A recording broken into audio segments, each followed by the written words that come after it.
Alright, welcome back. And the Philippine Army is really pouring it on here in the first set, 16-9. And Nastia on your screen still hasn't gotten her game going so far. A couple of errors in the attack. And what is evident is... Oh, look at that! Inabot pa ni Mayet, ano? Yung hang time kasi itong si Mayet. Ooh! Off Joan Bunag.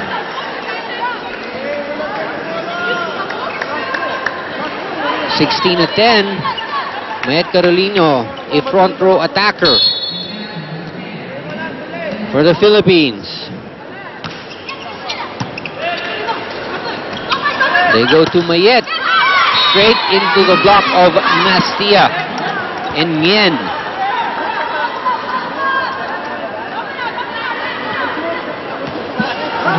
And what is evident, and is that the Philippine Army is really loading up their serves, no? That's right. Very consistent in every server. Let's see, Mayet gets another try.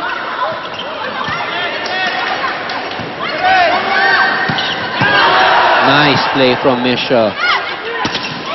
Oh, look at that! Good save! Oh, Salak just punched the ball over, pero went out. You know, I want to give credit to these two Russian guest players, ano? Dahil yung depensa talagang, you can see them, hindi lang talaga pang-opensa. Alright, the team captain, number 10, Nguyen Trang, serving. That's outside. Ito na. Now the errors are pouring in for the Philippine Army. It's a 3-point lead being protected by the Philippine Army. Well, the lead was as high as 6 points, no? Pero nahabol, or 7 in fact. And nahabol nitong Vietnam. Now it's only 3 with the team captain serving. Shakey's, if it's fun, family pizza, it has got to be Shakey's. Ooh! Bunag! Kita mo yun? And, you know, the Viets of Spectra team didn't expect that. Look at this again. From the outside. Ganda nung pa. And si Katya, nagulat si Katya. And yung dating sa kanya ng bola, ang bilis. Nice serve. That's a nice serve.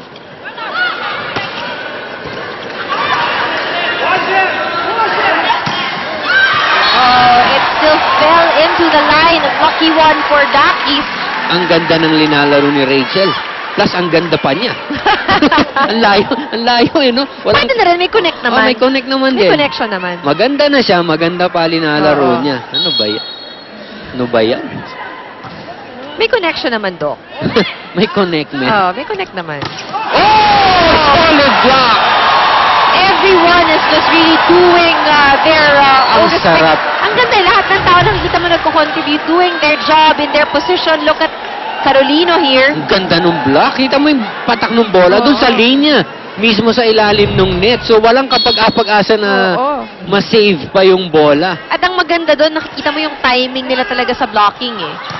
Uy, sayang. Lumabas lang, ano? Pero kung, if that ball went in the court, this crowd would have gone wild. Berserk. Because that's 2 block points straight, ano? Yeah. Sa kay Carolino, isa kay Dakis. On both ends. 19-14, yes. This is really good because you see how competitive our teams are. Oh, free ball for Bunag. Oh, look at this, the energy of the Lady Troopers emanating here in the first set. 20-14, the Army is really showing what they're made of. Kargado yung mga serves talaga. Yan ang tinitingnan ko talaga, yung mga serves ng Army. Lahat kargado. Free ball. Oh, look at that. Almost. Pero nagawa ng play nitong Petro. Yun man eh. Short na yung bola. Binigay niya dun sa player na nasa harap niya. Look at this again. Nakuha na save. Magaling din yung setter. Oo. Ito maganda. I'm looking at some numbers now, Doc.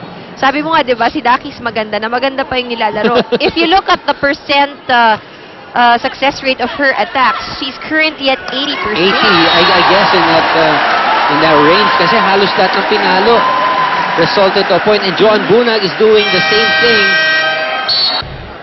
Alright, let's have a look at this play. Ayun, off the block of Katia, Joan Bunag. Minsan pagka ganyan, you know, that may bablock sa yung malaki, wag mo na talagang pilitin na Ibaon. Tama. Makikita mo yung kamay, pakinain mo, di ba? And that's exactly what Our Lady Troopers are doing right now. Another good serve from Joan. Good block by Ging.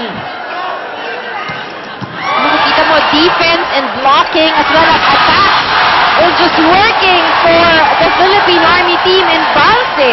Now getting a good read on the defense of That's right.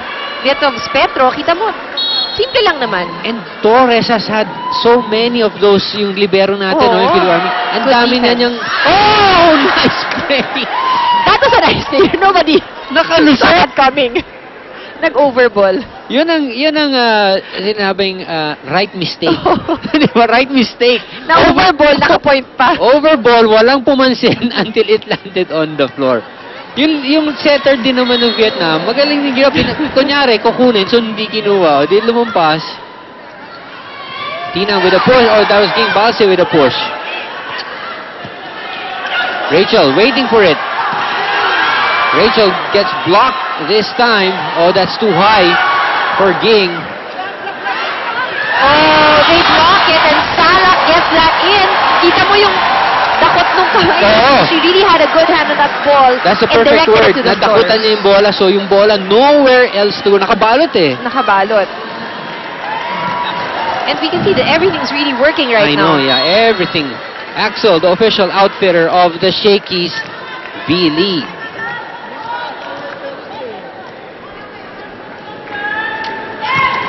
Rachel with a good serve.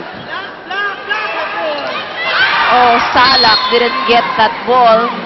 Hindi umabot. 23-17, still a 6-point lead. And we have number 9 serving for Vietnam. Oh, that's too low. Oh, good. Almost a good save from Bunag. But Nastia having the presence of mind. Hulog pero nasa dulo eh. Oo. Walang tao dun sa corner. Well, now they really have to play it smart. The Filipino Army is just 2 points away from closing out the first set. Nice set by Torres.